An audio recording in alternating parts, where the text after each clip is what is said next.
Salut à toutes et à tous, c'est Husky, j'espère que vous allez bien, moi ça va super. Et aujourd'hui j'ai décidé de vous faire une vidéo un peu spéciale. Vous l'aurez remarqué dans l'intro, je vais tenter de faire upload ce gameplay sur plusieurs chaînes communautaires, notamment CodeQG, CodeCF et The Community COD. Donc je les remercie du fond du cœur s'ils m'uploadent, ça m'aidera beaucoup je pense pour faire connaître ma petite chaîne. Alors revenons-en à nos moutons. Pourquoi j'ai choisi aujourd'hui de vous proposer deux gameplays sur World at War? Et bien tout simplement j'aimerais débattre avec vous sur un sujet qui me tient à cœur. Et je n'avais pas assez de temps sur un gameplay, donc j'ai tenté tant bien que mal de vous proposer deux gameplays assez bien, avec des armes différentes qui sont donc la Type 100 que je joue actuellement et la Thompson, afin de pouvoir lancer mon sujet qui est: doit-on se procurer World at War? Donc vous l'aurez compris, je vais aborder avec vous les points négatifs de ce jeu dans un premier temps, puis ensuite en faire l'éloge, car je trouve vraiment que ce Call of Duty est malheureusement délaissé et c'est chiant quoi, c'est dommage. Alors pourquoi me direz-vous, et on attaque le sujet. Il faut dire donc que World at War est un jeu qui relate des batailles de la Seconde Guerre mondiale, et c'est à la fois un atout comme un inconvénient, car beaucoup de jeunes préfèrent de nos jours les guerres modernes qui sont proposées dans les Modern Warfare, pour ne citer que Call of.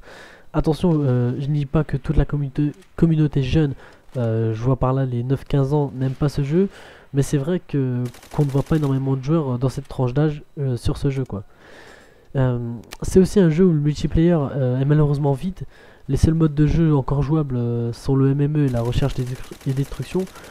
Mais il est vrai que qu'on tourne sur le multi à 400 personnes le matin et 700 personnes le soir. Donc c'est vraiment, comment dire, il y a vraiment peu de modes, par exemple comme la domination qui est désert. C'est vraiment, il y a personne sur ce mode de jeu, comme beaucoup, hein, il y a vraiment beaucoup de modes qui sont délaissés et c'est dommage. Et encore, donc lorsque ces modes sont un tant soit peu de joueurs, il y a une chance sur 3 qu'on trouve des cheaters. Donc ça aussi c'est, comment dire, c'est un nouveau point noir de ce jeu. Il y a beaucoup de personnes, je dis pas forcément la communauté française, mais beaucoup de joueurs cheat. Et donc c'est vraiment difficile de trouver de bonnes parties. D'autant que si on a la chance d'avoir une partie non cheatée, et ben il arrive que l'autre, des fois, ait des problèmes de connexion pour je sais quelle raison, et que cela mette fin à la partie. Alors bien sûr, ouais, on retrouve ce truc sur Modern Warfare 1, donc c'était déjà présent, mais bon, on le retrouve aussi dans ce jeu, et bon bah là encore une fois, ça devient vraiment dommage quoi.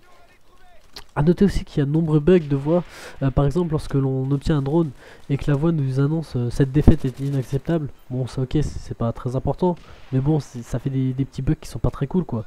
Mais bon, il y a pire des fois, au pire, qu'un ennemi, ça m'est arrivé déjà qu'un ennemi débloque ses chiens et que la voix nous dise nos chiens vont les tailler en pièces, et que là par contre les chiens ennemis donc bah nous ken, parce que nous on comprend pas quoi. Moi j'avais pas compris, j'ai entendu mes chiens et là bah les chiens ennemis nous ken quoi. Normal, bravo. Mais bon, cependant donc qui dit inconvénient dit aussi avantage, et donc je vais m'arrêter là pour les inconvénients et passer maintenant aux avantages. Je crois avoir fait déjà grosso modo le tour des inconvénients. Bon, je pense qu'il y en a encore, mais bon, voilà, hein, on va arrêter. Donc, je me suis perdu un peu, ouais, voilà. Donc, inconvénient dit avantage. Et donc, ce World at War, pour reprendre les arguments repris précédemment, donc je pense que c'est à la fois un inconvénient comme un avantage. C'est un FPS, donc sur la Seconde Guerre mondiale, et ça devient rare, donc de nos jours. Et c'est vrai que c'est un peu revenir aussi aux origines de Call of.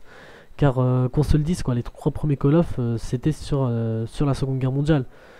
C'est aussi un jeu où la communauté donc est assez âgée, puisque comme j'ai dit tout à l'heure, les jeunes préfèrent les jeux modernes. Aussi c'est vrai que ce petit Call of 5 donc, du coup nous change du Modern Warfare, et qu'il est plaisant d'y jouer après une cure de Modern Warfare 3 par exemple. Pour revenir sur ce jeu, revenir sur ce jeu, ça devient vraiment un plaisir, et ça permet de varier au maximum quoi, au maximum les jeux, de pas rester tout le temps sur le même. Il y a aussi un petit plus par rapport aux autres Call of, et c'est comment dire, c'est que beaucoup de personnes ont des niveaux inférieurs à 30, donc vraiment ils ont des niveaux inférieurs à 30, et il est super facile de, si vous savez un temps soit peu gérer sur Call of, de faire rapidement de très bons scores, voir carrément des véritables massacres, quoi. D'autant que les chiens d'attaque, donc comparé à Black Ops, tuent en 2 fois et sont faciles à tuer, quoi. Donc, enfin, ils chiquent en 2 fois faut qu'ils vous chiquent 2 fois pour mourir. Enfin, vous avez compris, quoi. Et donc ça devient déjà plus un avantage, quoi. A noter aussi donc que ce World at War est le premier Call of à avoir proposé un mode zombie que je vous conseille fortement d'essayer pour déjà avoir une expérience différente de celle de Black Ops. Et ensuite de vous faire plaisir sur la légendaire map Nar der Untoten. Je sais pas si je l'ai bien dit, mais je pense que c'est comme ça qu'on dit en allemand. Donc d'ailleurs, si on aborde tiens, pour parler d'autre chose, donc autre chose que le zombie, il n'y a pas grand chose à dire dessus, étant donné qu'il n'y a qu'une seule map, ça aussi c'est dommage. Mais bon, il y a un pack de cartes, etc. Mais bon, le zombie est vraiment sympa en lui-même. Maintenant, pour parler d'autre chose, donc dans une autre optique du jeu, parler du prix. Et là, c'est vrai que le prix est vraiment attractif. Je pense que même les plus pauvres d'entre nous peuvent se le procurer et passer de très bons moments sur ce jeu. Enfin, je pense que l'atout majeur pour moi de ce Call of Duty, ça reste les membres. Donc attention, je dis pas membres, donc les personnes, mais je dis membres, par exemple les bras, les jambes, qui explosent, qui s'arrachent. Vraiment, je trouve ça vraiment waouh, cool. Au contact d'une grenade, d'une mine qui explose, bah les membres, boum, ils explosent. Et ça, je trouve ça que c'est dommage que ça n'ait pas été repris dans les autres Call of Duty. Moi, je trouve que ça permet de donner un effet réaliste, comme vous voulez, au jeu. Et dommage que ça n'ait pas été repris. Donc, justement, ce World at War est, je pense, le seul Call of Duty qui présente ce genre de caractéristiques. Je vous passe le deuxième gameplay.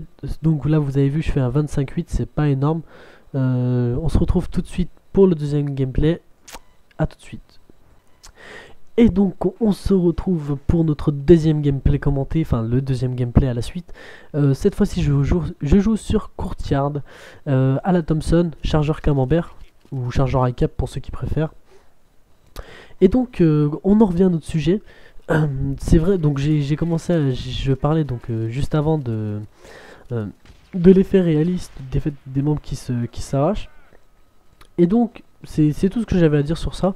Maintenant, si je peux me permettre donc un conseil pour vous qui possédez ce jeu mais qui ne voulez plus y jouer, eh bien tout simplement faites-vous des défis comme je me suis fait en réalisant cette vidéo. C'est-à-dire, vous remarquerez que j'ai d'abord incarné un soldat japonais et je n'ai joué qu'avec des armes japonaises et des armes américaines que je ramassais par terre. C'est-à-dire que pour moi, enfin, je me prenais vraiment, je me prenais au jeu et je m'imaginais étant un vrai soldat donc sur un champ de bataille, en me disant que on ne trouverait pas de MP40, en sachant que c'était américain contre japonais. Et donc voilà, je me suis dit, on ne va jouer qu'avec des armes japonaises et que des armes américaines. Et c'est ce que je fais maintenant pour tous mes gameplays. Et c'est vrai que je prends un malin plaisir sur World at War. Ça change notamment déjà de Call of Duty, de la M4, etc. Et c'est vrai que je prends beaucoup de plaisir à faire ce genre de choses. Et donc c'est vraiment quelque chose que je vous conseille de faire, du moins d'essayer. C'est pas dit que ça vous plaise non plus. Mais bon, moi vu que ça m'a plu, je me dis pourquoi pas vous le faire partager. Et peut-être que ça vous fera reprendre du plaisir sur ce jeu. Donc voilà, c'est tout ce que j'avais à dire sur Call of Duty World at War. J'espère vous avoir convaincu. Maintenant c'est à vous de faire votre choix. Mais j'espère avant tout que vous vous procurez le jeu pour nous rejoindre sur le multi. Parce qu'on a besoin de vous sur le multi. Il y en a marre des modes de jeu qui sont délaissés. Et donc voilà, maintenant je vais parler un petit peu du gameplay. Ce gameplay là par contre ne dure que 4 minutes comparé à l'autre qui durait 7 ou 8 minutes si je me trompe pas. Donc celui-là ne dure que 4 minutes. J'enchaîne assez rapidement les kills, je ne meurs pas beaucoup de fois. Et donc comme vous avez vu, pas beaucoup de super haut level en face. C'est dommage, je vous aurais bien proposé un petit gameplay Guerrilla 43, mais le problème c'est que pour être upload sur Code QG, on ne peut que présenter du HD. Et en revanche, donc au début que je me suis procuré l'Avermedia, j'ai fait une bêtise et j'ai pas réglé ma console, ma PS3 sur HDMI.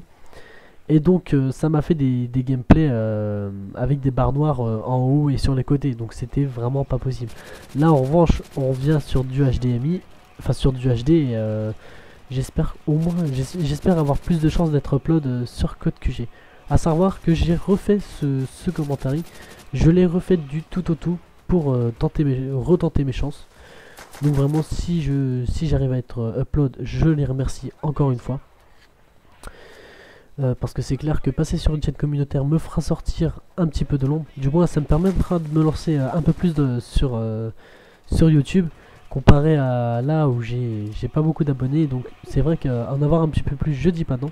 Mais ce qui m'intéresse avant tout dans ce gameplay, enfin dans ce commentaire, c'est d'avoir votre avis sur World at War. Est-ce que vous l'avez acheté? Est-ce que vous l'achèterez grâce à moi? Ou grâce à je sais pas qui? Mais est-ce que vous l'achèterez? Est-ce que vous nous rejoindrez sur le multi? Et donc voilà, moi c'est vraiment ça qui m'intéresse à la base. Et c'est pour ça que j'essaie d'avoir un maximum d'avis. Tant pis si je suis pas upload sur les chaînes communautaires.